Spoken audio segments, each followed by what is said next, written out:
2024-এ কালীঘাটে পাঠাবো, কাশফুলের বালিশ বিক্রি করতে পারে সেই জায়গায় ঠেলে দেবো, খাবো। ডবল ডবল চাকরির মতো স্বপ্ন নয়। যদি না অর্থনীতির দুরবস্থা আমি কাটাতে পারি, পশ্চিমবাংলা থেকে রাজনীতি করাই ছেড়ে দেবো। দেখুন, বিভিন্নভাবে বিভিন্ন ভারতবর্ষের ইতিহাস দেখলে অনেক কিছু দেখা যাবে, অনেকভাবে সরকার পরিচালনা হয়েছে, আর না হলে আগামী দিনে অনেকভাবে করা যায়। যে অর্থ দপ্তর চেয়েছি এ মানে নয় যে বলবে দল বদল করলেই হবে। মন মানসিকতা থাকলে, যদি সদিচ্ছা থাকে, ভিন্ন দলে থেকেও করা যায়। সেই সুযোগ দিলে পরামর্শক হবেন তাহলে সময় কথা বলবে। মমতা ব্যানার্জি প্রতিক্রিয়া নিন, 6 মাসের জন্য আমাকে অর্থ দপ্তরটা ছেড়ে দিতে বলুন। আমি 6 মাসের মধ্যে কিভাবে অর্থনীতি বদলে দেবেন? দেখুন, এই পিসি সরকারের জাদু দেখাবো না, বাস্তবে মাটিতে দাঁড়িয়ে দেখাবো। ডবল ডবল চাকরির মতো স্বপ্ন নয়। যদি না অর্থনীতির দুরবস্থা আমি কাটাতে পারি, পশ্চিমবাংলা থেকে রাজনীতি করাই ছেড়ে দেবো। এই প্রস্তাব আদৌ বাস্তবিক? একজন বিধায়ক নিয়ে তাকে অর্থ দপ্তরে দায়িত্ব? আমি যেটা দেখুন, আমি কি বলছি, যদি সদিচ্ছা থাকে, আমি বলছি না যে আমি কেড়ে নিচ্ছি না।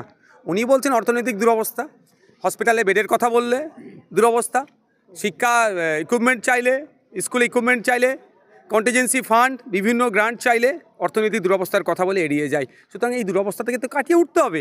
কাটিয়ে ওঠার জন্য তো কাউকে এগিয়ে আসতে হবে। নওশাদ সিদ্দিকী এগিয়ে আসছে, দায়িত্ব তুলে দিক, দুরবস্থা কাটিয়ে দেবে। আপনি ড্রাইভার নাম্বারে দাঁড়াবেন না?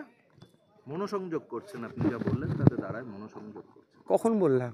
শব্দটা কনসিডার করছেন বলেছেন শব্দটা। আচ্ছা, যদি এই ধরনের শব্দ যদি আমার অসাবধানে বেরিয়ে যায়, অনিচ্ছায় বেরিয়ে যায়, ধন্যবাদ। আমার বক্তব্য তাহলে আমার মিডিয়া বন্ধুরা নোটিশ করেছে, আমার বক্তব্য শোনে, তাহলে ধন্যবাদ, ভালো লাগলো। আমি ভাবি হয়তো এতদিন ভাবলাম হয়তো মানে ফাও বকে যাই, যেটা ইচ্ছাই নেয় না, দেখলাম ভালো লাগলো। হ্যাঁ, আমি একদম এখন বলছি, আমি 100% আমি মানসিকভাবে প্রস্তুত আছি। ডায়মন্ড হারবারে অভিষেক ব্যানার্জি তথা মমতা ব্যানার্জির ভাইপোকে ওখানকার সাধারণ মানুষের ভোট দোয়া আশীর্বাদ নিয়ে পরাজিত করে 2024-এ কালীঘাটে পাঠাবো, কাশফুলের বালিশ বিক্রি করতে পারে সেই জায়গায় ঠেলে দেবো। আর 2026-এ মমতা ব্যানার্জিকে 14 তলা থেকে নামিয়ে ঢপের দোকানের মালকিন বানিয়ে দেবো। আগামীকাল রাম মন্দিরের উদ্বোধন। এই রাজ্যে একাধিক কর্মসূচি, শাসক বিরোধী, আবার যারা নো ভোট টু বিজেপি বলেছিল সেই ধরনের সংগঠন, তারাও আগামীকাল ফ্যাসিবাদ বিরোধী তারা মহা মিছিলের ডাক দিয়েছে। এই নেতাজি স্টেডিয়ামে তারা সভা করবে। আপনাদের কোনো কর্মসূচি? না, কালকে আমাদের কোনো কর্মসূচি নাই।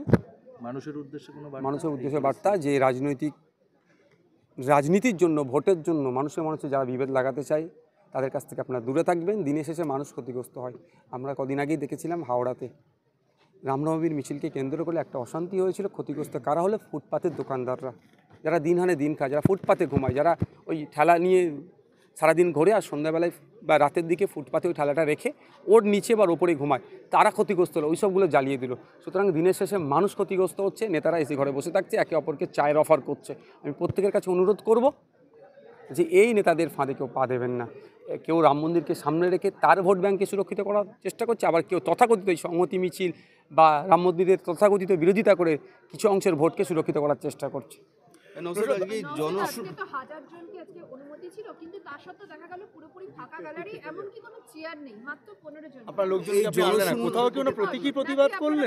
না, এটা প্রতিবাদ নয়, এটা প্রতিবাদ নয়। কোর্ট অর্ডার করেছে এবং আমার তারপরেই আমার কাছে খবর ছিল যে পুলিশ অতি সক্রিয়, ক্যামেরা এদিক সেদিক অনেকে লাগিয়েছে। 15টা গাড়ির ব্যাপার ছিল। যদি একটা গাড়ি এক্সট্রা আছে বা একজন যদি বেশি আসে, আমাদের কোর্টের অর্ডারকে ভায়োলেট হিসাবে আমরা করেছি, সেই হিসেবে আমাদের বিরুদ্ধে আবার মামলা হতে পারে। সেই কথা মাথায় রেখে এবং সাথে সাথে দেখুন, এখানে প্রায় 12,000 সিট আছে। আমি আমার কর্মী সমর্থক যদি 1000-এর নিচে নিয়ে আসি, বাকিদেরকে জবাব দিতে পারবো না। সাধারণ মানুষ, গ্রামের মানুষ এটা বলে বুঝাতে পারবো না যে 1000 কোটি অর্ডার দিয়েছে, বলবে এত সিট খালি আছে, 1000 দিয়েছে। ওইটা বুঝতে গেলে একটু সমস্যা হতে পারতো। সেই জন্য আমরা সে কথা মাথায় রেখে গতকাল সন্ধ্যা পর্যন্ত আমি ভেবেছিলাম একটা লিমিটেড জায়গা থেকে লিমিটেড লোক নিয়ে আসবো, কিন্তু সেটাও হয়ে ওঠেনি। রাত্রে রাজ্য কমিটি আমরা ডিসাইড করেছি যে আমরা টোটালি আমাদের কর্মী সমর্থক কাউকে আনছি না, আমরা কয়েকজন নেতৃত্বরা থাকবো। তবে একটা কথা আমি জানিয়ে রাখতে চাই, আমাদের রাজ্য কমিটির নেতৃত্বর যে আবেগ, যতটা আমরা সম্মান দিই, আমাদের বুথ স্তরেও আমাদের একটা বুথের কর্মীরা আবেগকেও ততটাই সম্মান দিই। সুতরাং তাদেরকে আবেগকে আমরা উপেক্ষা করতে পারি না। টোটালি ওই জন্য বুথের কর্মী বা জেলার কর্মী যারা নেতৃত্ব, তাদেরকেও আমরা বারণ করেছি।